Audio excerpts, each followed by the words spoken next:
প্রিয় শিক্ষার্থীবৃন্দ, কেমন আছো তোমরা সবাই? আশা করি ভালো আছো। আমার নাম বাঁধন শেখ মিজান, পড়াশোনা করছি রাজশাহী বিশ্ববিদ্যালয়ের আইন বিভাগে। আর এই স্পেশাল রিটেন কেয়ার 2025 and 26 এর প্রথম ডেমো ক্লাসে তোমাদেরকে স্বাগত জানাই।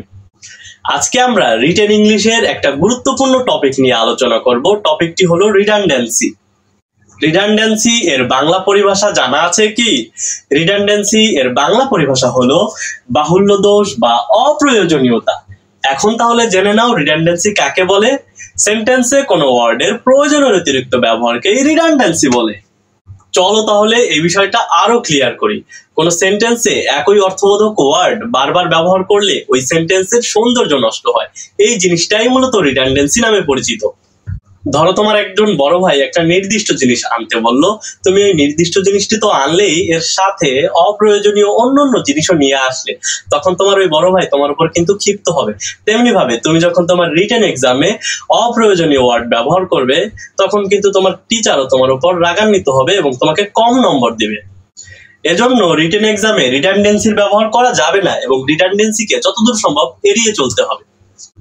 এখন তাহলে তোমরা বলতে পারো যে ভাইয়া কেন আমরা রিডান্ডেন্সি পড়বো, আপনারাই বা কেন রিডান্ডেন্সি পড়াচ্ছেন? আমি বলি শোনো, রিডান্ডেন্সি তোমরা এই কারণেই পড়বে যাতে তোমরা রিডান্ডেন্সি কোন কোন কারণে হয় সেটা জানতে পারো এবং রিডান্ডেন্সি পরিহার করে তোমরা তোমাদের সেন্টেন্স গুলোকে আরো সাজিয়ে গুছিয়ে লিখতে পারবে এবং যার কারণে পরীক্ষায় ভালো নম্বর অর্জন করবে। খেয়াল করো, সাধারণত noun, pronoun, adjective, verb, preposition ও ফ্রেজের রিডান্ডেন্সি হয়ে থাকে। বুঝতে পেরেছো? এই সকল পার্টস অফ স্পিচ এবং ফ্রেজের রিডান্ডেন্সি হয়ে থাকে। চলো রিডান্ডেন্সির কিছু গুরুত্বপূর্ণ এক্সাম্পলস দেখে নেওয়া যাক। প্রথম এক্সাম্পলটি হলো নিউ বিগিনিং। প্রথম দেখাতে মনে হতে পারে যে এখানে কোনো রিডান্ডেন্সি নেই, প্রকৃতপক্ষে এখানেও রিডান্ডেন্সি রয়েছে। আন্ডারলাইন করা ওয়ার্ডটি ব্যবহার করার কারণে এখানে রিডান্ডেন্সির সৃষ্টি হয়েছে। নিউ বিগিনিং মানে হচ্ছে নতুন আরম্ভ, নিউ মানে নতুন, বিগিনিং মানে আরম্ভ। তাহলে ব্যাখ্যা করি কেন এখানে রিডান্ডেন্সির সৃষ্টি হলো। বিগিনিং মানেই হচ্ছে নতুন করে শুরু করা। আর যদি নিউটা ইউজ করো, নিউটা ইউজ করার দরকার আছে? নেই তো। তুমি নিউ ইউজ করলে শব্দের অর্থ কি দাঁড়ায়? নতুন নতুন করে আরম্ভ, তাই না? অর্থ মিলতেছে? মেলে নেই। তার মানে নিউ ইউজ করা যাবে না, নিউ ভুল। তুমি কি ইউজ করবে? শুধু বিগিনিং ইউজ করবে। যারা শুধু বিগিনিং ইউজ করবে তাদের সেন্টেন্সে কোনো রিডান্ডেন্সি থাকবে না, আর যারা নিউ বিগিনিং ইউজ করবে তাদের কিন্তু ওই সেন্টেন্সে রিডান্ডেন্সি থেকে যাবে। বুঝতে পেরেছো আশা করি? শুধু বিগিনিংটা ইউজ করবে, এটা রাইট কিন্তু, তাই না? বিগিনিং মানে আরম্ভ, বিগিনিং মানে কি বললাম? আরম্ভ।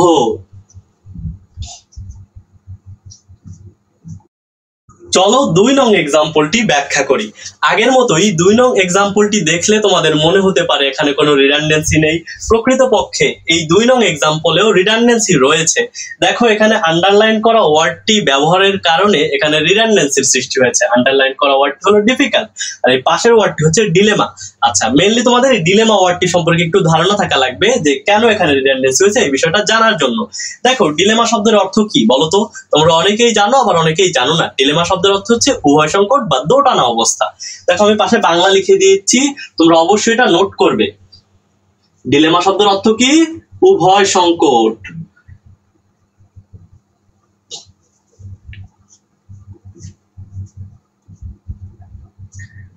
উভয় সংকট বা দোটানা অবস্থা। দোটানা অবস্থাটা না লিখলেও সমস্যা নেই, তোমরা বুঝতে পেরেছো যে ডিলেমা শব্দের অর্থ উভয় সংকট। আচ্ছা, ডিলেমা এর স্পেলিংটা কিন্তু বিভিন্ন বিশ্ববিদ্যালয়ের ভর্তি পরীক্ষায় এসে থাকে।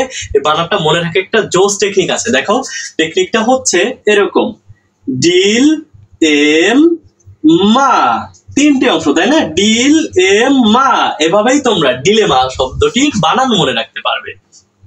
একটু আগেই বলেছি যে ডিলেমা মানে উভয় সংকট বা দোটানা অবস্থা। দোটানা অবস্থা কেমন হয়? সহজ হয় নাকি জটিল হয়? তোমাদের অনেকেই জানা আছে যে দোটানা অবস্থা সাধারণত জটিল হয়ে থাকে। তোমার যদি দুই দিকে টান থাকে, এদিকেও টান থাকে, এদিকেও টান থাকে, বিষয়টা কিন্তু খুবই জটিল বিষয়। আর ডিফিকাল্ট মানে কি? জটিল। তাহলে ডিলেমা মানে জটিল একটা অবস্থা বা দোটানা অবস্থা। তার আগে কি আবার কষ্ট করে জটিল ওয়ার্ডটা ব্যবহার করার দরকার আছে? বলো, ডিফিকাল্ট ব্যবহার করার দরকার আছে? নেই তো। এর জন্য একটা রিডান্ডেন্সির একটা প্রয়োগ ঘটেছে। এখানে ডিফিকাল্ট ইউজ করা যাবে না, শুধু ইউজ করবে ডিলেমা।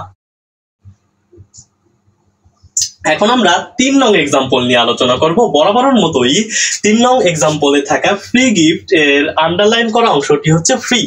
এই আন্ডারলাইন করা অংশটির কারণেই মূলত এই 3 নং এক্সাম্পলে রিডান্ডেন্সির সৃষ্টি হয়েছে। ব্যাখ্যা করি কেন এখানে রিডান্ডেন্সির সৃষ্টি হলো। ফ্রি মানে কি? নিঃশর্তে দান। আর গিফট কি? গিফট শব্দের অর্থ হচ্ছে উপহার। উপহার সাধারণত নিঃশর্তেই দান করা হয়ে থাকে, তাই না? নিঃশর্তে বা ফ্রিতে দান করা হয়ে থাকে। তাহলে বলো তোমরা যে ফ্রি এই অংশটির দরকার আছে কি? দরকার নেই তো, তাই না? এটা প্রয়োজনের অতিরিক্ত ব্যবহার করেছে ফ্রি ওয়ার্ডটা। এজন্য আমরা বলতে পারি যে ফ্রি এই অংশটি ভুল। প্রকৃতপক্ষে সঠিক অংশ হচ্ছে গিফট। গিফট মানে কি বললাম? উপহার বা উপঢৌকন।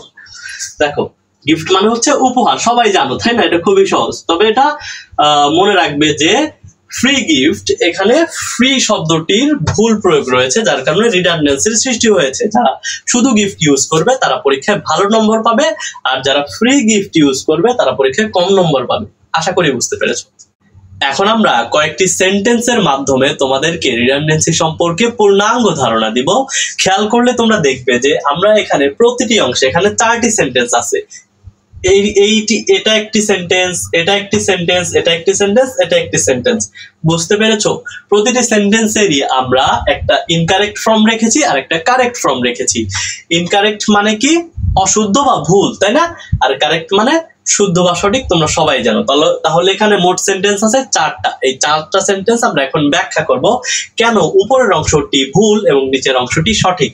প্রথম সেন্টেন্সটা যদি খেয়াল করে দেখো, please repeat again the story. আচ্ছা, এই বাক্যে মেন সমস্যা হচ্ছে এগেইন। এগেইনের কারণে এই বাক্যে রিডান্ডেন্সির সৃষ্টি হয়েছে। কেন রিডান্ডেন্সির সৃষ্টি হয়েছে আমি বলি। রিপিট মানে কি বলতো? রিপিট মানে পুনর্বার বলা বা বারবার বলা, তাই না? দ্বিতীয়বার বলা।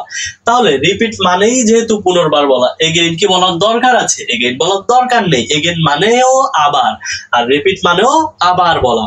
এজন্য আমরা এগেইন শব্দটি ইউজ করব না। এগেইন ওয়ার্ডটি ইউজ করার কারণে রিডান্ডেন্সির সৃষ্টি হয়েছে। তোমরা যদি এগেইন ওয়ার্ডটা ইউজ করো তোমাদের বাক্যটি সুন্দর দেখা যাবে না। সুতরাং এগেইন এখানে ভুল, আমরা ইউজ করব repeat.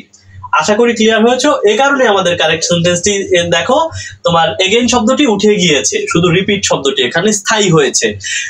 Please repeat the story, এটা হচ্ছে কারেক্ট ফর্ম, আর ইনকারেক্ট ফর্ম হচ্ছে please repeat again the story. বুঝতে পেরেছো আশা করি। 2 নং সেন্টেন্সটির উপরের অংশটি কেন ইনকারেক্ট এবং নিচের অংশটি কেন কারেক্ট সে বিষয়টা এখন আলোচনা করি। দেখো, 2 নং সেন্টেন্স আমি যে সেন্টেন্সটি লিখেছি সেটা হচ্ছে I have sufficient enough money. আচ্ছা, সাফিসিয়েন্ট মানেও পর্যাপ্ত, এনাফ মানেও পর্যাপ্ত। তাহলে বাক্যটির অর্থ কি দাঁড়ায়? আমার কাছে পর্যাপ্ত টাকা আছে, তাই না? পর্যাপ্ত টাকা আছে, তার মানে কি এই দুইটা ওয়ার্ড কি একবারে বসাতে পারবে? পারবে না। দুইটা ওয়ার্ড একবারে বসাতে পারবে না, যে কোনো একটি তুমি চাইলে ইউজ করতে পারবে। এজন্য দেখো এখানে আমি অবলিক দিয়েছি। হয় তুমি সাফিসিয়েন্ট ইউজ করো, না হয় এনাফ ইউজ করো। দুইটার মধ্যে যে কোনো একটা ইউজ করতে হবে। বাট তুমি যদি দুইটা ইউজ করো সেক্ষেত্রে রিডান্ডেন্সি হচ্ছে। রিডান্ডেন্সি মানে কি? আগেই বলেছি বাহুল্য দোষ, তাই না? আশা করি বুঝতে পেরেছো যে কেন উপরের অংশটি ইনকারেক্ট এবং নিচের অংশটি কারেক্ট। দেখো, এটা প্রথম অংশ কিন্তু ইনকারেক্ট এবং নিচের অংশটি কারেক্ট। প্রথম অংশ ইনকারেক্ট, নিচের অংশটি কারেক্ট। এবার আমরা 3 নং সেন্টেন্স নিয়ে আলোচনা করব। 3 নং সেন্টেন্সেও কি ঠিক তেমনই, যে উপরের অংশটি ইনকারেক্ট এবং নিচের অংশটি কারেক্ট। 3 নং সেন্টেন্সটি যদি আমরা পড়ি, 3 নং সেন্টেন্সটি হলো I am comparatively better today. এর অর্থ কি বোঝাচ্ছে বলতো? দেখে মনে হচ্ছে যে এটা তো কোনো সমস্যা নাই, এখানে তো কোনো রিডান্ডেন্সি নাই। তাহলে আপনি ইনকারেক্ট কেন লিখেছেন? রিডান্ডেন্সি আছে এখানে। দেখো, আই এম কম্পারেটিভলি বেটার। আচ্ছা, বেটার কি বলতো? একটা কম্পারেটিভ ফর্ম, তাই না? তোমরা জানো যে অ্যাডজেক্টিভের 3টি ফর্ম আছে, পজিটিভ, কম্পারেটিভ, সুপারলেটিভ। ঠিক আছে, তাহলে আচ্ছা এটা একটা কম্পারেটিভ ফর্ম। আবার দেখো এই যে একটা কম্পারেটিভ দিয়েছে। কম্পারেটিভ নিজেও কিন্তু একটা কম্পারেটিভ ফর্ম, তাই না? তাহলে কম্পারেটিভলি দিয়েছে, কম্পারেটিভলি দিয়েছে, এটা দেওয়ার দরকার আছে? তুলনামূলক ভাবে। বেটার মানেই তো তুলনামূলক ভাবে ভালো, তার মানে এই কম্পারেটিভলি দেওয়ার দরকার নেই। আবার যদি আমরা এটা বিশ্লেষণ করে দেখো, I am comparatively better today, আমি আজকের দিনে তুলনামূলক ভাবে ভালো আছি, এটা বোঝানো হচ্ছে, তাই না? তাহলে কম্পারেটিভলি দরকার আছে? বেটার দিয়েই তো বোঝানো হচ্ছে যে তুলনামূলক ভাবে আজকে আমি ভালো আছি। আশা করি বুঝতে পারছো যে কম্পারেটিভটা কেন অশুদ্ধ। কম্পারেটিভ ইউজ করলে তোমার বাক্যটাই অশুদ্ধ হয়ে যাবে রিডান্ডেন্সির কারণে। তাহলে তুমি বেটার ইউজ করতে পারবে। দেখো, সেন্টেন্সটির কারেক্ট ফর্ম আমরা দিয়েছি, আই এম বেটার টুডে। ঠিক আছে, কম্পারেটিভলি ইউজ করতে পারতেছো না। ক্লিয়ার আশা করি। 4 নং সেন্টেন্সটি আমরা ব্যাখ্যা করবো এখন, যে কেন উপরের অংশটি কারেক্ট, কেন উপরের অংশটি ইনকারেক্ট এবং নিচের অংশটি কারেক্ট, তাই না? 3 নং সেন্টেন্স আমরা সেটাই দেখেছি যে উপরের অংশটি ইনকারেক্ট বা অশুদ্ধ। এবং নিচের অংশটি কারেক্ট। আচ্ছা, 4 নং সেন্টেন্সটি ব্যাখ্যা করার পালা এবার। 4 নং সেন্টেন্সটি হলো it is a true fact. আচ্ছা, কেন এটা ভুল হলো? এখানে ভুল অংশ কোনটা তোমরা গেস করো তো, ভুল অংশ কোনটা আমি বলে দিচ্ছি। এখানে ভুল অংশ হচ্ছে ট্রু। বুঝছো, এই ট্রুটার কারণেই এখানে রিডান্ডেন্সির সৃষ্টি হয়েছে বা রিডান্ডেন্সি দেখা যায়। ফ্যাক্ট, ফ্যাক্ট মানে কি জানো? ফ্যাক্ট মানে হচ্ছে সত্য ঘটনা। ফ্যাক্ট মানে কি বলতো? ফ্যাক্ট মানে সত্য ঘটনা। ফ্যাক্ট মানেই সত্য ঘটনা। তার এর আগে কি ট্রু বা সত্য বলার দরকার আছে? নাই তো। এটা একটা অতিরিক্ত প্রয়োগ না, প্রয়োজনের অতিরিক্ত একটি ওয়ার্ড ব্যবহার করছে ট্রু। ট্রু শব্দটির দরকার নেই। ফ্যাক্ট মানেই সত্য ঘটনা। এই জন্য আমরা বলতে পারি যে 4 নং সেন্টেন্সের উপরের অংশে আমরা যে সেন্টেন্সের ফর্ম দেখতেছি এটা ভুল। নিচে আমরা এর কারেক্ট ফর্ম দিয়েছি, দেখো ইট ইজ আ ফ্যাক্ট। এটা একটা সত্য ঘটনা। আর যদি আমরা ট্রুটা রেখে দিই তাহলে কি হতো? এটা একটা সত্য সত্য ঘটনা, তাই না? অর্থের সাথেই মেলে না। এভাবেই তোমরা কোন একটা সেন্টেন্সে থাকা রিডান্ডেন্সি চিহ্নিত করতে পারবে এবং এগুলো পরিহার করে তোমাদের বাক্যগুলোকে সুন্দর করে সাজিয়ে লিখতে পারবে এবং তোমাদের বাক্যগুলো তখন শুদ্ধ হবে এবং পরীক্ষায় তোমরা ভালো নম্বর অর্জন করবে। প্রিয় শিক্ষার্থী, তোমাদের সুস্থতা কামনা করে আমাদের আজকের ক্লাসটি এখানেই শেষ করছি। পরবর্তীতে আরেকটি গুরুত্বপূর্ণ ক্লাস নিয়ে তোমাদের সাথে দেখা হবে।